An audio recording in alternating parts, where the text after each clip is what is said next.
Poindexta, and this week I decided to do something different and review Candace Bushnell's new book. Who hasn't heard of Sex and the City? This HBO show / series of movies was the biggest cultural phenomenon of the late 90s and early 2000s, changing the way everyone saw dating and relationships, and it continues to hook millions of women and gay men to this very day. But while some might recall that Sex and the City was based off a novel of the same name, I doubt that many are familiar with its author, Candace Bushnell. And that's a damn shame because she is super talented and her writing is a lot more nuanced than people give her credit for. In fact, the original Sex and the City book is way less fluffy compared to its silver screen counterparts. Not only is the New York dating scene depicted in a more realistic, cynical light, but also Carrie Bradshaw and Mr. Big don't even get together in the end. And it's a damn good read. But no one cares about Sex and the City. They care more about Sex and the City, the image, the brand, the wish fulfillment fantasy of millions of ladies everywhere who want to be just like Carrie and find the right man while wearing designer dresses on a regular basis, and I'm sick of it. And I think, in some ways, Candace Bushnell is sick of it too. Don't believe me? Allow me to describe the plot of her latest book, Killing Monica. The story is about a successful author named Pandy P.J. Wallace, living the high life in Manhattan while reaping off the success of her most famous creation, fun-loving, all-knowing, picture-perfect golden girl, Monica. Yeah, that's it, Monica. She's the main heroine in Pandy's series of books, which spawns a popular movie franchise starring Sandra Bev Schnauzer? Really? That's her name, Sandra Bev Schnauzer? Wow, it's like Candace isn't even trying. But all is not well in Pandy's world. Because while the general public adores Sandra Bev's portrayal of Monica, nobody gives poor old Pandy any recognition. And when she tries to do something different, like write a historical novel based on one of her ancestors, Pandy's publishers and audience stick up their noses and keep begging her to churn out more cash cow Monica books, even though she'd rather be writing serious literature. To make matters worse, Pandy and Sandra Bev are no longer friends. Her philandering douchebag, her husband, has sunk his teeth into her earnings, and she's finally grown tired of her most famous character. It seems like the only way out for Pandy is by killing Monica, but fame comes at a cost, and she might just end up paying with her own life. Candace Bushnell was apparently denied that this novel is in any way based off her own life, or represents her feelings on Sex and the City and Carrie Bradshaw. But really, how can you not read this book without seeing the obvious subtext? Just because names have been changed to protect the innocent, it doesn't take a genius to figure out that she was clearly writing from her own experience. And there are so many parallels between the characters in the book and Bushnell's real life that I don't know where to begin. Obviously, we've got the main character, who is not Candace Bushnell, she's Pandy Wallace. She's going through a divorce with her husband after finding out he's been cheated on her, just like how Bushnell divorced her husband of 10 years citing infidelity. And Pandy used to be best friends with Sandra Bev, the actress who plays Monica in the movies, but in the beginning of the book we discover that this is no longer the case. And apparently there are rumours that Candace Bushnell had a huge falling out with Sarah Jessica Parker for whatever reasons. I know that Sarah Jessica Parker became the executive producer of Sex and the City in the height of the show's popularity, and bearing in mind that pretty much everyone associates her with Carrie, she basically dominates the franchise. I can only imagine how Candace Bushnell must have felt to have been creatively responsible for something as huge as Sex and the City, only for Sarah Jessica Parker to get all the credit instead of her, while all the fans latch on to the more superficial, materialistic parts, like the shoes and the clothes and the New York nightlife. Which reminds me, in the fictional universe within this book's fictional universe, Monica also has her own signature drink and shoe. Which reminds me, in the fictional universe within this fictional universe, Monica also has her own signature drink and shoe. Just like how Carrie Bradshaw is associated with Cosmopolitans and Manola Blancs, Monica has pink lemonade and neon blue spiked heels. Yeah. Oh, and Sandra Beth is dating this wild Hollywood actor called Doug Stone, who, now that I think about it, kind of resembles Robert Downey Jr. during his less than savoury years, and he used to date Sarah Jessica Parker way back in the day.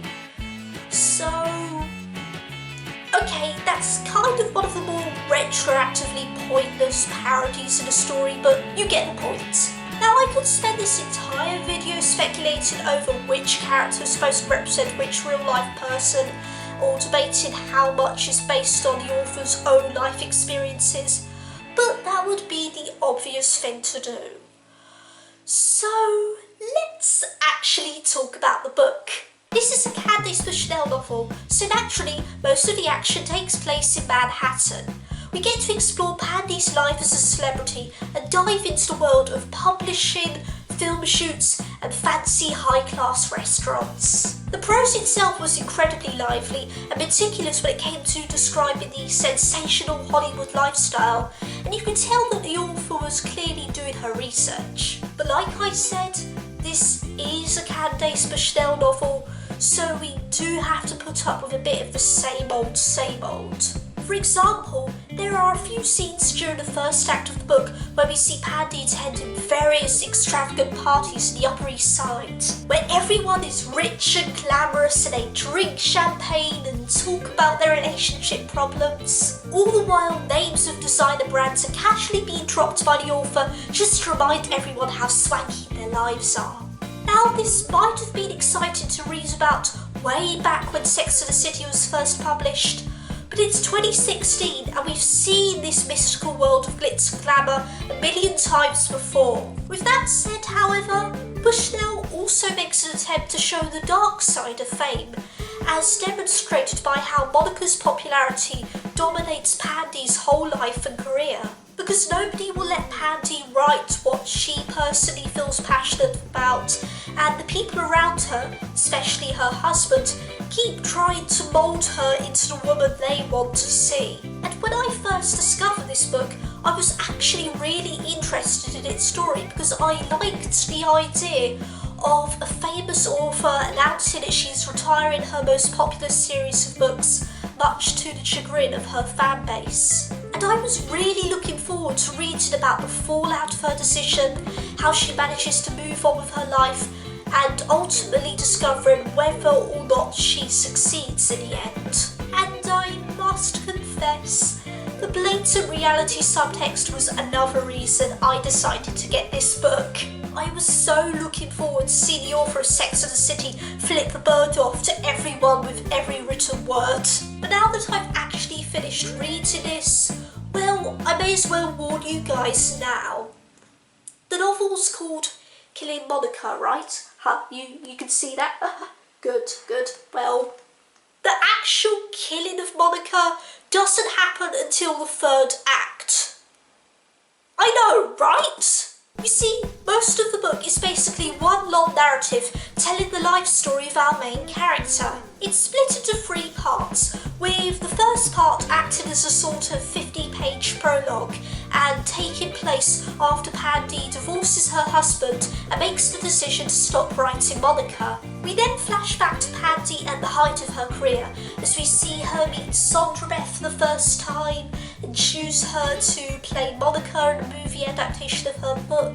We see her get caught up in the cliquey world of fame as she and Sandra Beth eventually fall out, both over Doug Stone, who they're both attracted to, and over the character of Monica, because Sandra Beth interprets her in a very different way than Pandy Wallace herself. And then we see Pandy fall in love with her future husband, a famous chef named Johnny Balaga, and she becomes so infatuated by him that it affects her career, even though she doesn't realise that he's totally sleazy as hell, and their marriage starts to go downhill. And all of this takes up so much of the book, it's ridiculous. When I bought Killing Monica, I expected to read a witty yet light-hearted pastiche of celebrity, and though I caught an occasional glimpse of the storyline from deep within my peripheral vision, it kept getting bombarded by the damn backstory. I know that show don't tell isn't that important when it comes to literature, because usually books are supposed to explain things to their readers. But here, the exposition takes up more than half of the novel. That can't be right.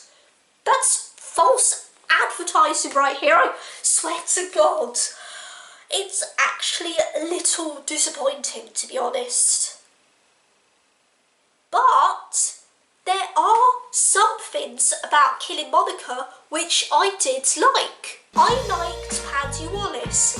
I thought she was a very smart and enjoyable main character, and I liked seeing her trying to juggle her way through popularity as both an author and a celebrity. I especially liked the scenes when she had a little more power and agency over herself, like whenever she was working on Monica or writing her new book.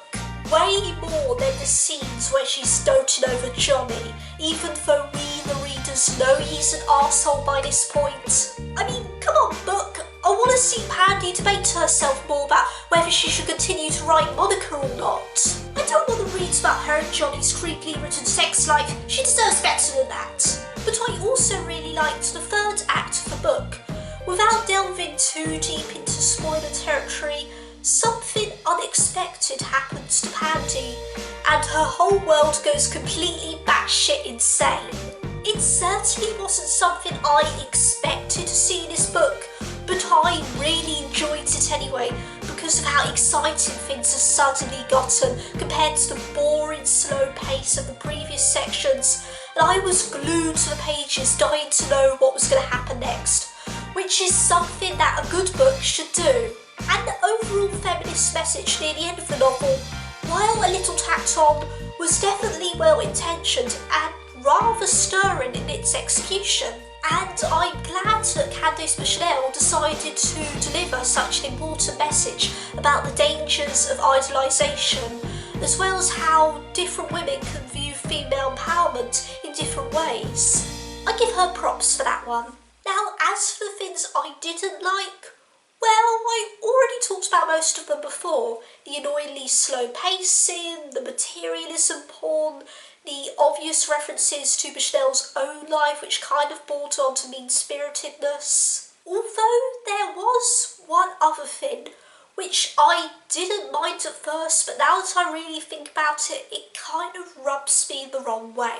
I'll try not to give anything away, but in the very last scene we learn something about one of the supporting characters. And while it does clear up a few questions that the reader might have been wondering up until this point, and the revelation itself is fortunately handled in a very casual, non-offensive way, the fact that this piece of character insight was specifically added on for the surprise factor is a little needless and misguided in itself.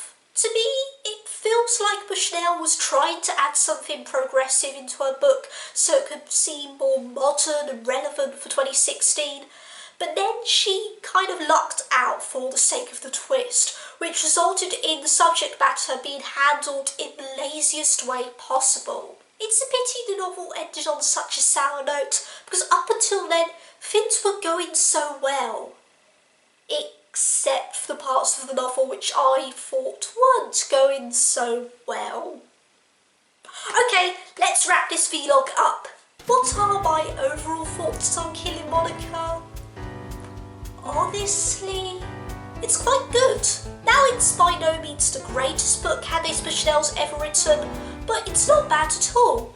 The characters were fun, the plot was engaging, the general atmosphere of the whole thing was light and entertaining, and all in all, I had a really nice time reading it. Though I think I'd have a little more respect for Candace Bushnell if she just skipped the pretense and flat out admitted that this whole novel was basically one big fuck you to all the fans and critics who tried to pigeonhole her work while completely missing the point of what made Sex and the City a success. Killing Monica is a surprising anomaly of a book, too soft to be hardcore satire, yet too sharp to be regular old chick lit.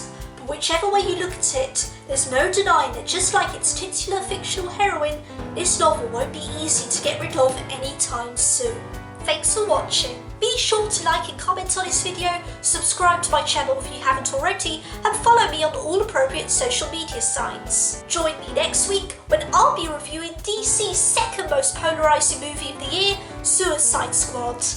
But until then, this is Poindexta, and this won't be the last time you'll hear me talk about something like Candace Bushnell.